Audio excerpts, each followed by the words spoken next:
Welcome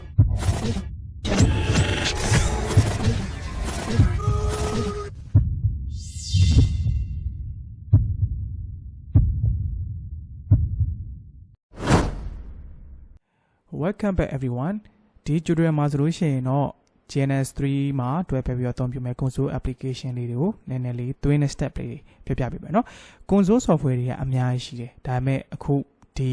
course မှာကြတော့ Excel ရဲ့ Secure CRT နှစ်ခုကြိုက်တာသုံးလို့ရပါတယ်ဆိုတော့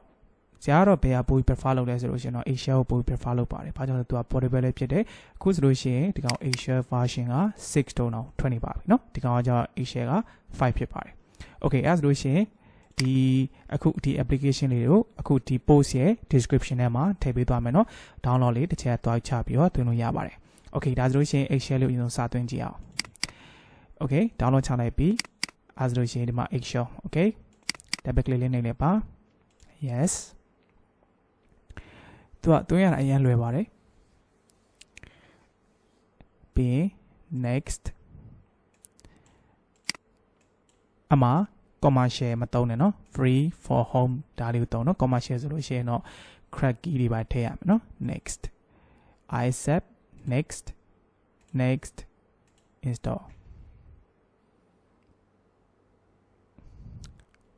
finish okay အဲ့ဒါဆရာ Excel ပါတစ်ခါ run လိုက်မယ်เนาะ Excel ကဘာလို့သွင်းရလဲဆိုလို့ရှိရင် putty လဲသုံးလို့ရပါတယ် okay putty လဲသုံးလို့ရပါတယ်ဒီမှာဆိုလို့ရှိရင် version အသစ်အတွက် no putty လဲသုံးလို့ရပါတယ် putty နဲ့ပေါက်ကွာလဲဆိုလို့ရှိရင်ဒီကောင်က GUI ပေါ့နော်သူရဲ့ graphical user interface ကတော်တော်လေးကွဲသွားတယ်ဒီကောင်ရဲ့ function လေးတွေကဘာလေးရှိလဲဆိုလို့ရှိရင်ဒီအခုဒီနောက်ကပုံလေးကိုကြည့်ချင်တယ်အခုဒီမှာဆိုလို့ရှိရင်ကိုကကွဲထားပြီပေါ့နော်ဆိုတော့ကြည့်ချင်တယ်ဆိုတော့ Alt R လေးနှိပ်လိုက်မယ်ဆိုလို့ရှိရင်နောက်က transparent ဖြစ်သွားမယ်ပေါ့နော်ဒါလေးတွေကတော်တော်လေးသုံးဝင်တယ်ကိုက topology တွေပါကွဲသွားပြန်ကြည့်ချင်တယ် transparent အဲ့လိုမျိုးလုပ်ပြလို့ရပါတော့ဒီဟာတွေအကုန်လုံး customization အကုန်လုပ်လို့ရတယ်ပြီးလို့ရှိရင်နောက်တစ်ခုအားသာချပါ tab လေးတွေခေါ်လို့ရတယ်ပေါ့နော် tab လေးတွေ okay ဒီမှာဆို R1 ဒီမှာဆိုလို့ရှိရင် R2 ပေါ့နော်ဆိုတော့ different console တွေနဲ့ဒါဝင်ပြီးတော့သုံးလို့ရတယ်တော်တော်လေးလည်းအဆင်ပြေတယ် portable လည်းဖြစ်ပါတယ်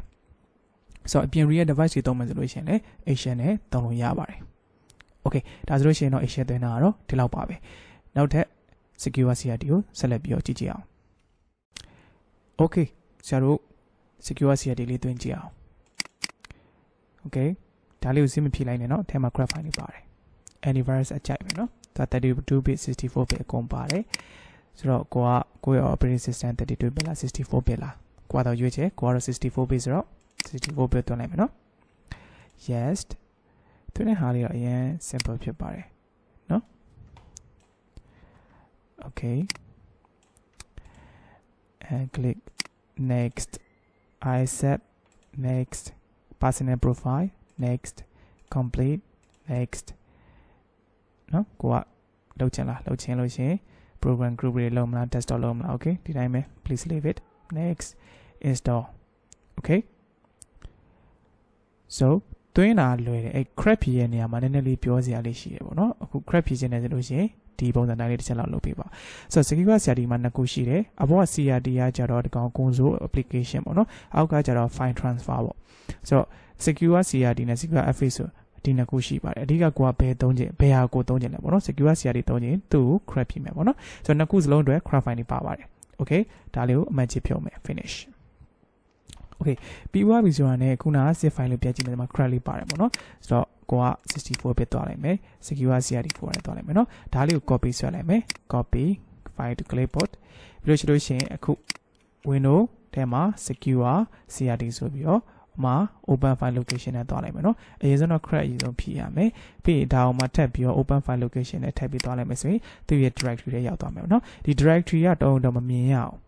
သူက hidden directory ဖြစ်နေတယ်ဆိုတော့အဲ့လိုသွားမှအဆင်ပြေမယ်နော်ခုဒါလေးကိုခုန copy ဆွဲထားပါတယ်ပြီးရင်ဒီထဲကို paste ချလိုက်ပါမယ်နော် replace လုပ်မှာ yes okay ဆိုတော့ဒီထဲကိုအကုန်ဝင်သွားပြီနော်အဲ့ဆိုလို့ရှိရင်ဒါလေးခဏပိတ်လိုက်ပါပြီးဒီ key ကိုတစ်ချက်လောက်ဖွင့်လိုက်မယ်ဆိုရင် text file လေးတစ်ခုရှိရပေါ့နော်ဒီထဲမှာဆိုလို့ရှိရင်သူရဲ့ဒီ credential တွေပါတယ် okay အဲ့ဆိုလို့ရှိရင် secure CRT ဖွင့်လိုက်တော့မယ်နော် run as administrator နဲ့ run လိုက်တော့မယ်ပြီးရင်ဒီထဲမှာပါထည့်ရမယ်ဆိုလို့ရှိရင်ဒီမှာ license data ပြီး next manually name မှာဆိုလို့ရှိရင်အနောက်ကဒီ downwind လေးပါနော် bracket ပါတယ် company name okay ပြီး serial number မှာလည်းဒီ downwind လေးပါပါတယ် ပြီးရင်တော့ key မှာကြောက်တောင်းဝင်မပါဘူးเนาะပြီး issue date မှာလည်းတောင်းဝင်မပါပါဘူးเนาะပြီး next အဲ့ဒါအကုန်ပြီးသွားရင် finish အဲ့ဒီမှာကိုထည့်ရတခုမှအမှ finish ဆိုတာမမြင်ရသေးဘူးအဲ့ဒါဆိုဒီဗီဒီယိုသေချာကြည့်ပြီးတော့ crap ဖြစ်ပြီပါ finish အဲ့ဒါသုံးလို့ရပါပြီ without communication for a face ကိုရေးမယ် okay secure CRD သုံးလို့ရပါပြီเนาะဆိုတော့ secure CRD နဲ့ Excel နဲ့ရှင်းပြီးတော့ပြပေးပါမယ်ကြိုက်တာသုံးဆွဲလို့ရပါတယ်เนาะဆိုတော့ Apple တွေအတွက်ဆိုလို့ရှိရင်เนาะ secure CRD တခုထဲပဲဆရာစီမှာ software ရှိပါမယ် Excel ကတော့ Apple အတွက်ကမရှိပါဘူးเนาะဆိုတော့အားဆိုလို့ရှိရင်ဒီ tutorial ဒီလောက်ပါပဲအားလုံးကျေးဇူးများတင်ပါတယ် see you in the next tutorial